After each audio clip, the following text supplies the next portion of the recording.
Welcome to real-world solutions using PowerApps and Microsoft Flow. In this session, we will explore several customer stories and the technical challenges they faced while implementing their apps. Here's an overview of the agenda for today. We will start with Microsoft at Transalta. We'll go over the apps and delve into some of the technical details for creating newsfeed apps, as well as integrating with Office 365 APIs. We will then take a look at Standard Bank Inspection app, which uses some of the native capabilities of the device exposed in PowerApps. We will also take a look at how you would do some geolocation calculations using trigonometry formulas available in PowerApps. Next, customer is J&J Pepsi with their audit app. We'll show how they used Flow in a compelling way to send daily reminders using HTML emails. And back to Microsoft with the HR conference app, which presented some serious perf challenges, and we'll go over some techniques to overcome those challenges.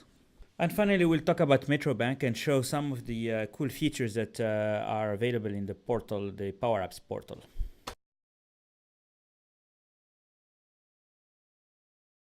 Our first example is Thrive, a set of applications built by Microsoft IT for Microsoft employees.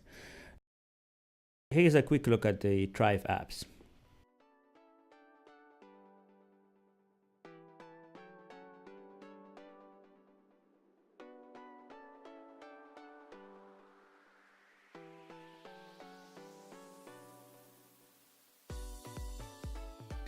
As you can see, those are very polished apps, and it proves that PowerApps meets all of the design expectations of modern UI.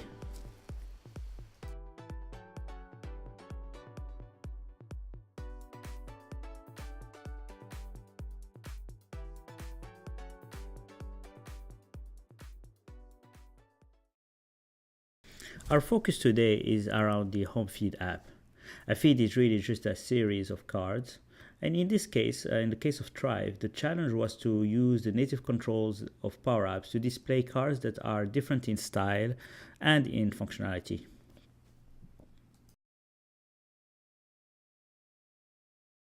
All right, let's get started. We are in the web ordering experience for PowerApps here. The first thing we'll do is insert the flexible hide gallery control. As you can see here, it's using the social feed layout out of the box. This is great because it's going to help us get started quickly. I'm going to do a few tweaks here to lay out the cards as I want. And then we can start hooking up data. Next thing we need to do here is bind this gallery to a proper data source. For that, I created an API, a custom API called Feed API, which I'm going to bind to the items property of my gallery. And before we continue, let's get acquainted with the Feed API. As you can see here from the Swagger definition, we have the cards API and the process cards API. So the cards give us simply a collection of cards with properties like title, content, actions, etc. One of the interesting properties here is the type property. Here we have type set to info, but it could be tasks, could be anything that you decide. And it's a useful property to have to drive some of the UI look and feel. You could imagine by using conditions and rules, you could hide or show certain aspects of the UI and in effect achieve multi-templating within PowerApps. And going back to our UI here, we can simply bind our data to the different properties that are coming from our data source. And for the sake of time, I'm speeding up here the video, but you can see here I'm binding my content to an HTML control and taking care of the relative positioning of each control so that the gallery knows how to grow dynamically at runtime.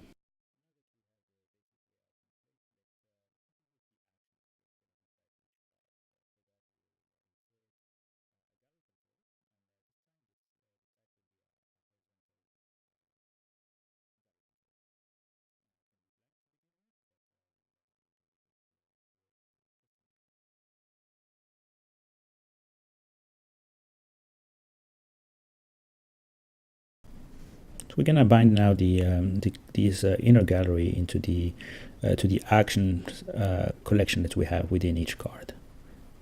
So you can see here that for the first card we have one item. Let's go ahead and change the label for it.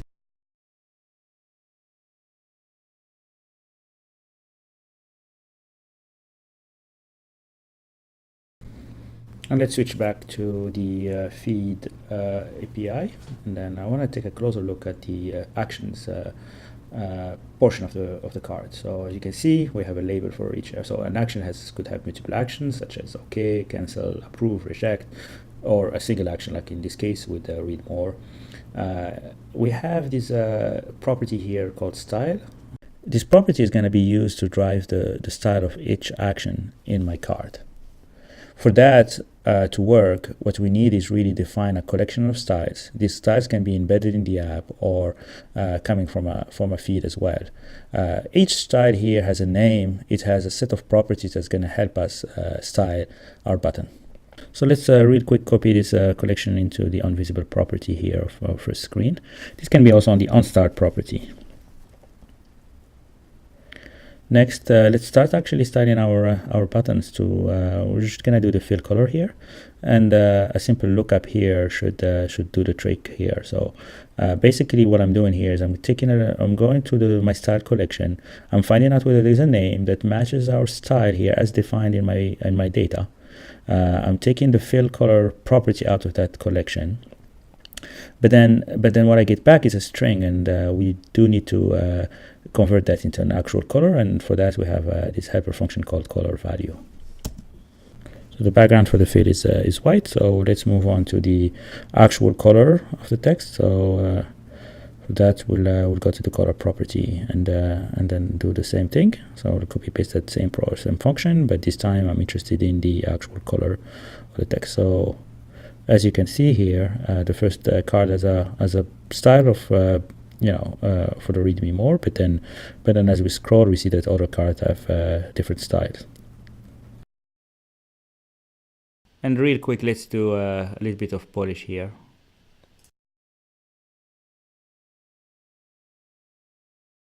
And now that we have the look and feel in place, let's see how we can wire up one of those action buttons here. If you recall, every card has actions, and every action has a method.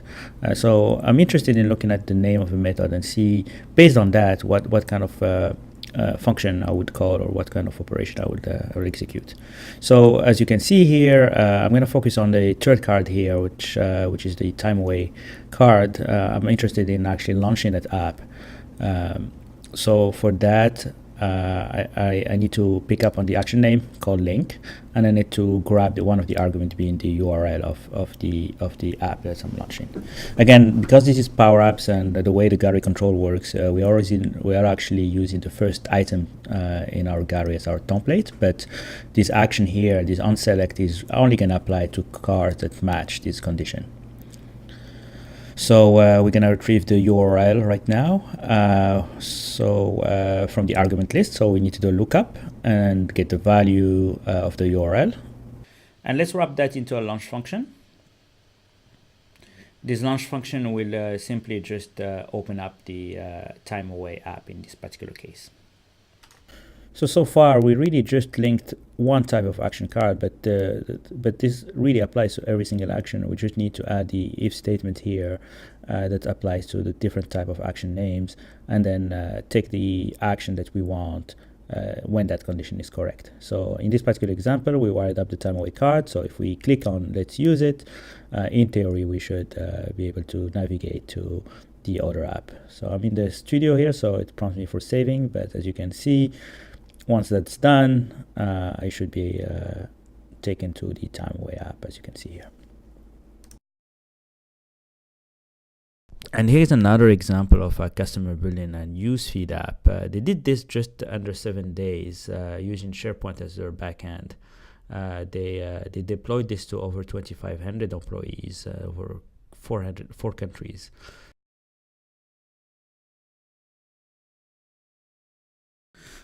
The next example I want to talk about is a time and absence reporting app. The idea behind this app was to make it easier for employees to enter time off, sick leave, etc.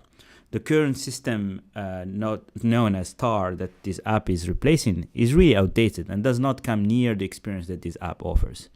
One of the goals of this app is not only to integrate with an existing SAP system that actually stores all the time information and ties it to payroll, but also improve the communication with your team around when you're out of office, when you're coming back. The challenge here was something that PowerApps was designed to solve through the built-in connector that we have and the extensibility that comes with the custom APIs. In the following example, I'm showing the use of the default Office 365 connector to simply block your calendar as part of submitting your time off. Obviously, I skipped previous steps here to focus on the actual Office 365 connector call, but we can assume here that we are only dealing with one time entry that has a start and end date.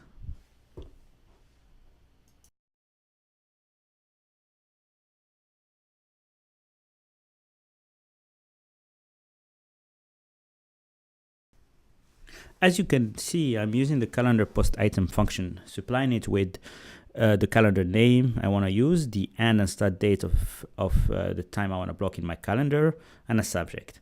This function has many more options, but hopefully this shows you how easy it is to work with the Office 365 APIs from within Power Apps using the default built-in connector. There are tons of functions that are available out of the box. I invite you to check out the documentation for a full list of functions that are available for free with the Office 365 connector.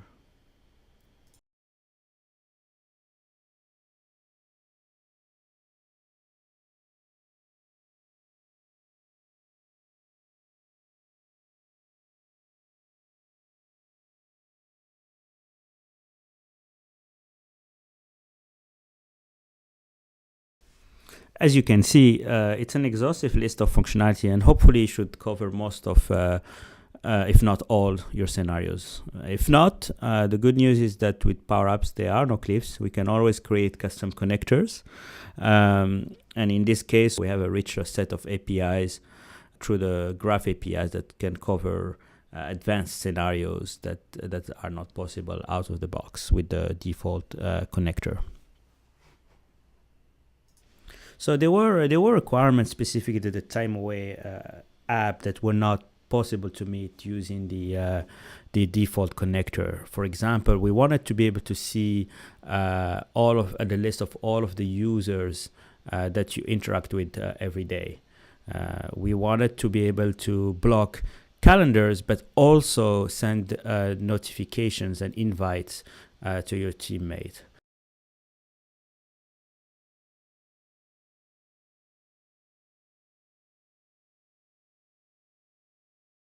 And here is some examples of simple APIs that are available through the Graph APIs. I'm using here the Graph Explorer, which I recommend highly to kind of play with those APIs. But you can see here a few examples of queries that you can test. You could see here the different services you could actually invoke. I'm using here the People API, which was used for the time away app to retrieve the list of users that you interact with on a daily basis.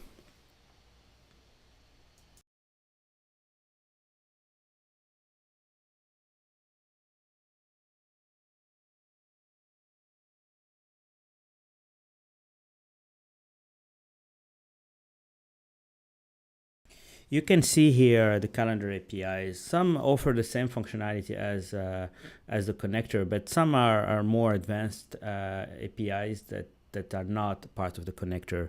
Of course, you need a pro developer here to go and use Visual Studio to wrap those APIs and expose something that's consumable by Power Apps via the custom connector.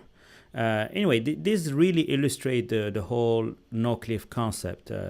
The customer here faced a limitation with the default connector. There's a bunch of functionality they couldn't do. But thanks to Power Apps being an extensible platform, was able to overcome those limitations and then and then implement the functionality and the requirements of the project.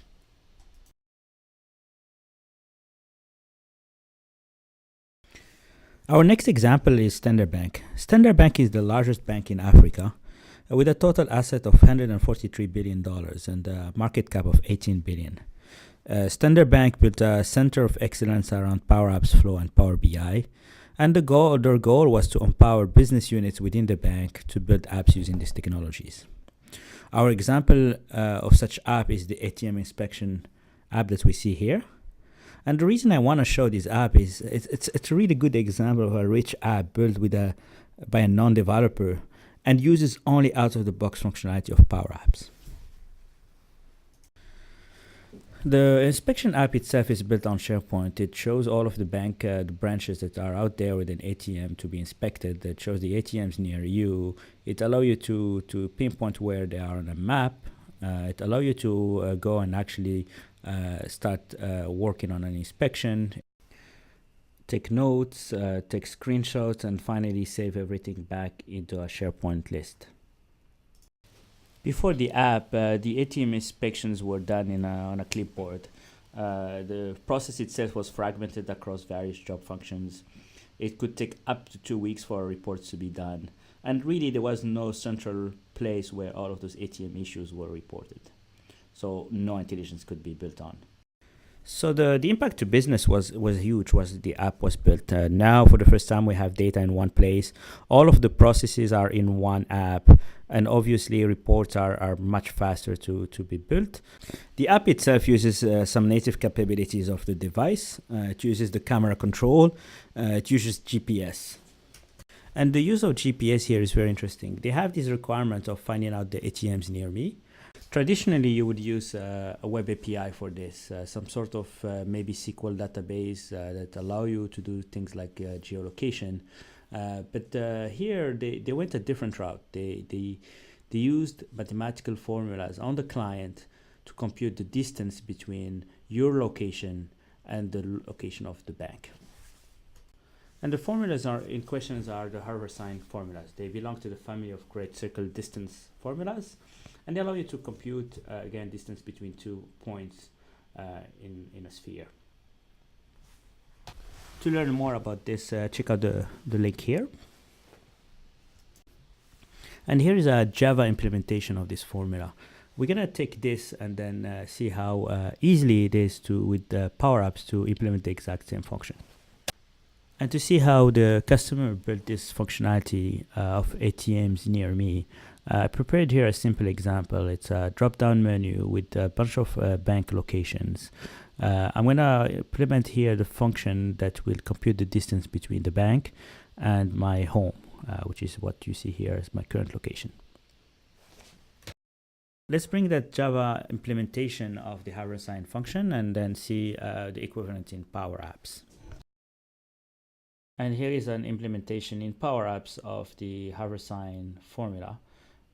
You can see that PowerApps is rich enough to give us all the trigonometry functions that are required to do this math, and finally compute the distance between 2 points. Distance is what Standard Bank used to define what are the ATMs near me. I find this example very compelling to show how powerful PowerApps can be as a rich client-side development platform.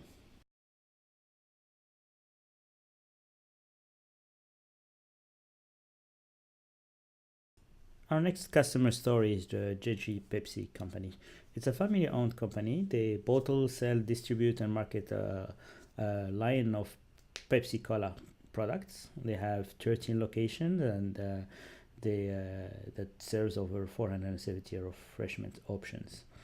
Before PowerApps, JJ Pepsi really struggled with paper-based solutions. They did some research and found out that over 70% of their time is really wasted in logistics.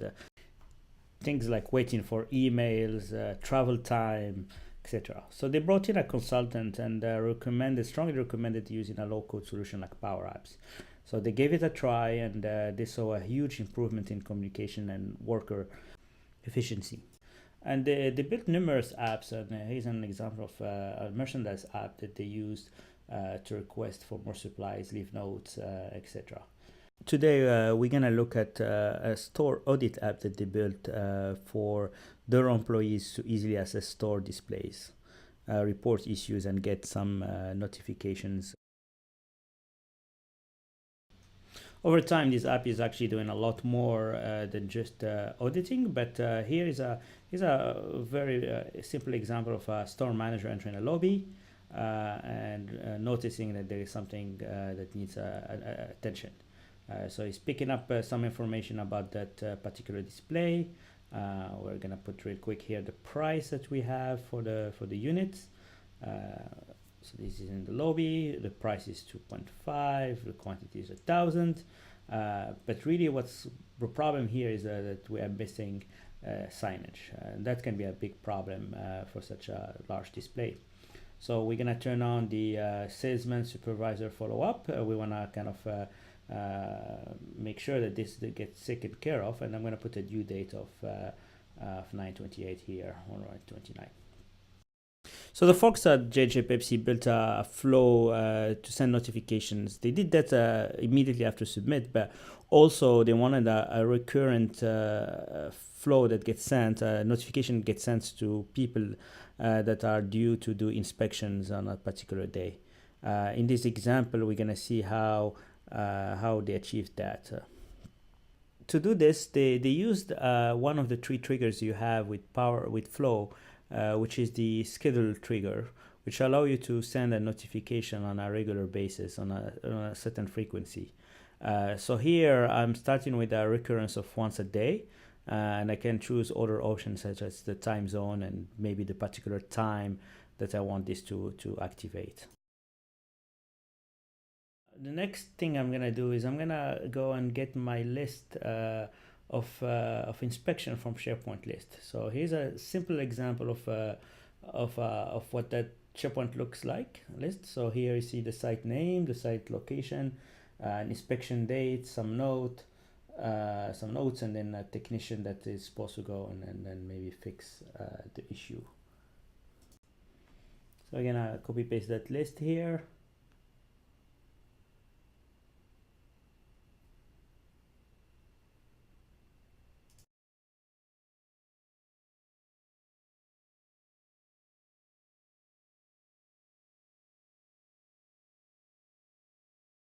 So the next thing is to take the items that are returned by the SharePoint list and filter them so that I'm only looking at the inspection or the rows where the date matches today's date. And for that, I'm going to use the data operation filter array. I'm going to supply it with the value that we got from get items, the previous action. I'm going to use, for this, I'm going to use time functions that come with Flow, particularly the ticks function. This function simply returns the number of ticks given a specific date you supply.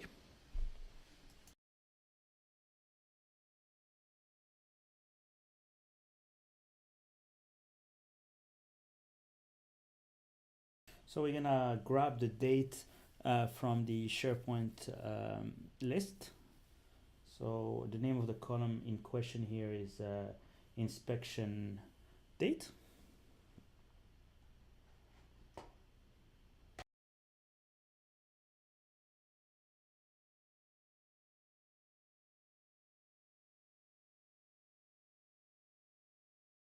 And on the other side, I'm gonna make use of again the ticks function, but also UTC now, which returns the current date as seen by the server. The next thing we need to do is out of the results from this array, which will be only the inspections that match this particular condition, we need to loop through those items. So we're gonna use the apply each here. We're gonna give it the body of basically the values from the filtered array, which is the body here. And we're gonna add here a compose function that we're gonna use to generate HTML strings for sending via email later on.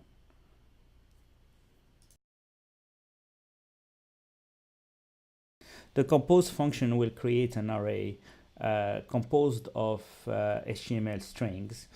Each one of the strings will have a title, the inspection location, and the technician that's supposed to go and do the inspection.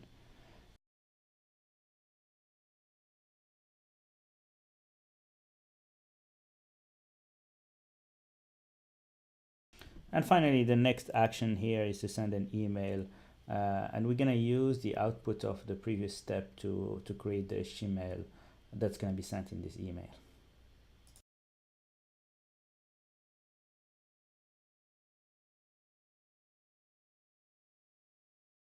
Here we're going to use yet another interesting function, which is the join function that basically takes an array and creates a concatenation of the elements of the array and gives back a string. So as you remember, the previous function generated some HTML. In particular, it generated cells and rows of a table. So now that we are creating the actual output table, we need this that output here within the table tag of my HTML. Final thing I need to do here is to say yes, this email will have some HTML, and that's about it. So when this flow runs, it should basically produce an email, but only matching the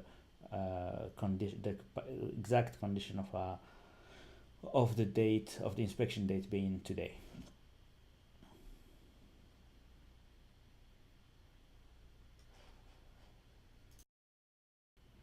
And if we run this flow, we should see an email here showing really what inspection is due.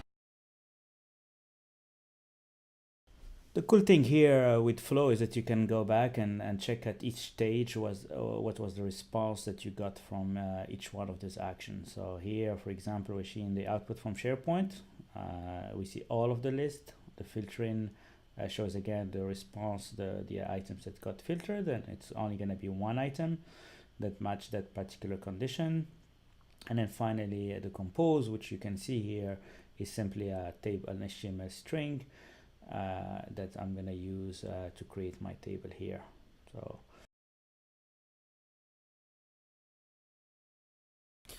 the next example is the conference app that Microsoft HR built for one of their internal conferences here in Seattle. The app allowed you to view and register to conference sessions, manage your schedule, connect with other conference attendees, and also rate the sessions. The number of attendees for this conference was expected to be over 1,500 attendees. So it was crucial for the app to be able to scale and offer a good user experience for the attendees. As you can see, the app is visually complex. What we need to display here is the general session and the breakout sessions of the conference. For the breakout session, there is a number of things that that appear here. You have the number of seats available. You have the few of the users that were registered for the session. You have the logged on user status with respect to this breakout session. So, and this is happening in a gallery. So, needless to say that there is a lot of calls that are being made to the server that can put a lot of pressure when you think about all of the users that are going to be attending this conference. So in order to illustrate how we can optimize a little bit the experience, I have here a simple example of an app that only deals with two tables here. I'm using SQL as a backend, but it could be anything. It could be a CDS, it could be SharePoint, it could be any of the data sources. I am going to be dealing with two tables for this example, the project table and the owner table. And I'm going to bind directly the items property of the gallery control to this project table. The title here is bound to the name that is in the project table, but the name here of the owner is a lookup to the owner table. So the primary ID exists in the project table, but the owner itself is in the owner table, so we have to do a lookup. So in order to understand what's going on with these uploads, I'm gonna use a tool called Fiddler. Fiddler is a great tool that allows you to look into what happens when you launch an app from a network perspective. So what are the API calls? What are all of the calls actually that are made to a server? It's a free download from Telerik, and it's again one of the best tools out there to monitor the network of your app.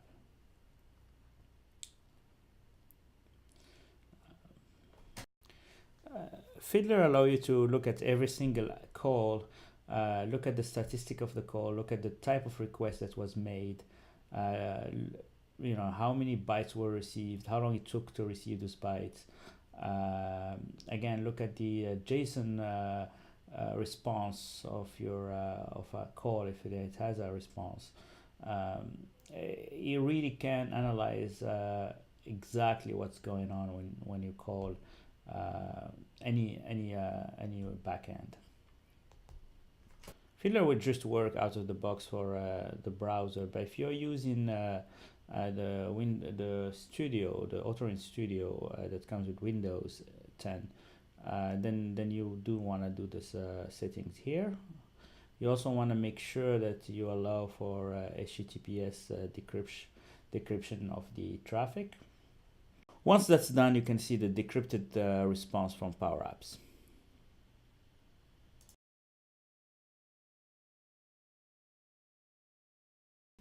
By default, Fiddler allows you to see all of the traffic from all of the applications that are running on your desktop. Using the filter functionality, you can restrict the view to only show the URLs that are related to the calls that are being made to the connector, to the SQL connector of PowerApps. And you can see here that I'm in the request headers, I'm saying show only if URL contains APIM/SQL.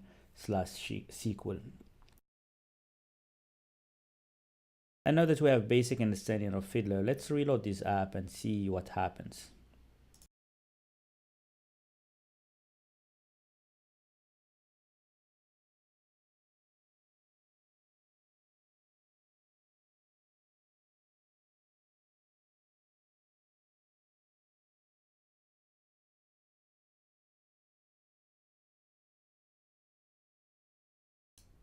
As you can see here, there are 18 calls that are being made to the backend.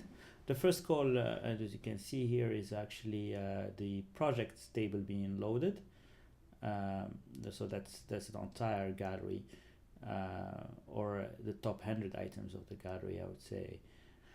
And you can see here the call. You can see here that I'm retrieving the project table and first 100 items. The next set of calls are all going to be around the owner table. As you remember, every time we load an item in the gallery, it needs to know who is the owner of that project, and we do a lookup. So you can see here that the entire process to load the gallery is pretty expensive in terms of the number of calls being made. So here's an example of a call to the owner table. Another feature of Fiddler that is very interesting is the timeline view. The timeline view allows you to see really what's going on from an execution point of view from when the initial call was made to the end. So you can see here how long it took for all of the calls to execute and how they were staggered together.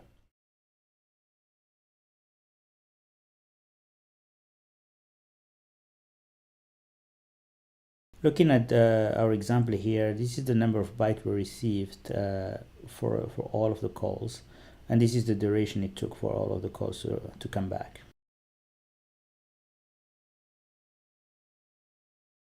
So to recap, really what we've done in this example is simply bind our gallery to the project table directly, and then also for every item in our gallery, we basically called another table called owner to retrieve the name of the project owner. In the next example, we're gonna change a little bit the way we are loading the data. So for that, let me go and load my second example. And while that's loading, let's clear our fiddler traces here.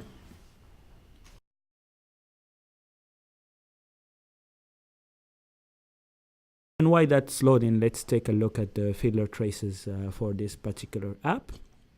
So we can see here that we have a total of 4 calls. The 2 first calls are actually just a schema call to get the schema for the table, so we can ignore them. The last 2 calls are really what retrieves the data for the table. So you can see here we only have 2 calls for this app that are in charge of loading the data. From the statistics, we can see here that we ended up loading a little bit more data, 30,000 bytes, and but it took less time to do that, and that's because we only have 2 calls. So again, 2 different apps. The first one was loading, was making a lot more calls, maybe getting a little bit less data, but it took longer. For this one, we only have 2 calls going on, and for the same actual visual result, the app loading all of the data. So going back to how we did this, so on the onVisible event, we did a clear collect. The clear collect will go and fetch a maximum of 500 items, which is now configurable to be more, so you could go up to 2,000. And then a clear collect of the owner table. So we are binding our gallery now to the project collection that we just created, and then we are going to be using a lookup on the owner's collection as well. So the reason we saw 2 calls is because we're doing a clear collect up front, and that also gives us the opportunity to add a loader animation to the experience. So again, just a simple change to the way we're loading data made a big difference in terms of the performance and also the perception. A lot of those techniques that were used in the optimization of the HR conference app are listed here on my blog called the Performance Consideration with PowerApps. It talks about optimization that's related to how you load the data, but also things like reduction of controls, image compression, and other tricks to get the most out of your app.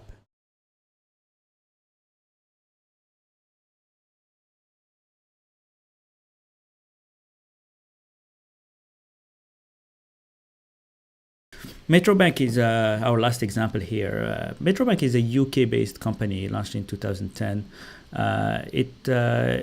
It prides itself from being a technology company, yet one of their biggest challenges was to find a way to improve their customer satisfaction when they walk in the branch, but didn't have the right technology, the right solution for such experiences. So they used PowerApps as a way for them to extend CRM, Dynamics 365, and they were pretty successful in increasing customer satisfaction through this app. I'm going to leave you with a few words from their chief data officer, Bruce, that really talks about the challenges they faced, and then we'll do a quick walkthrough of the app.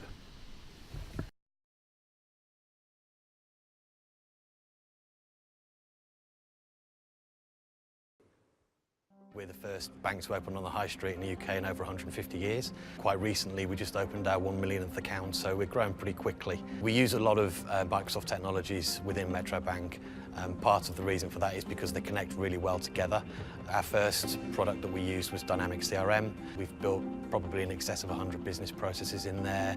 It's where we hold our single customer view.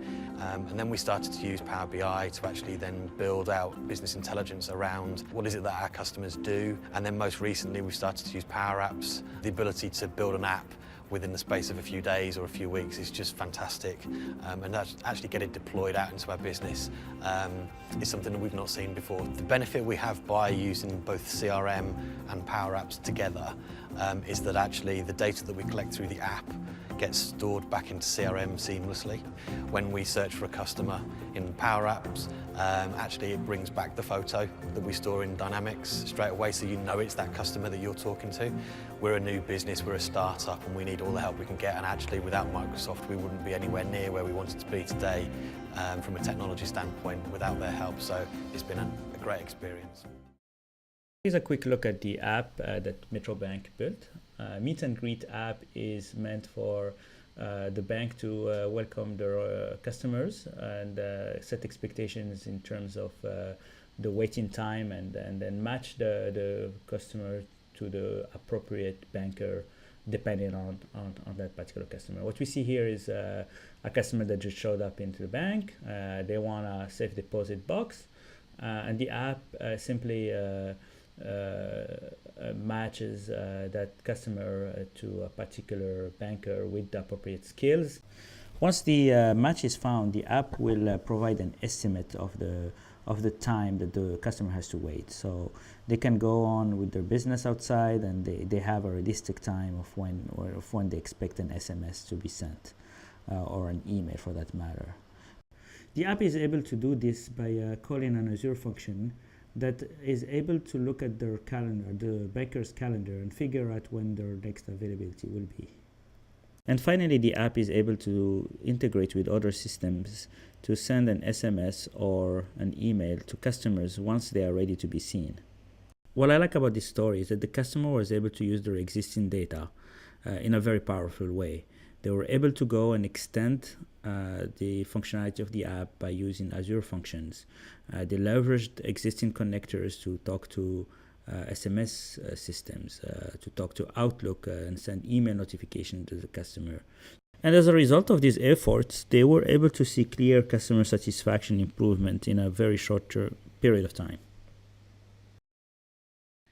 I want to show now the portal experience that you have as an app maker. You can see here a list of apps.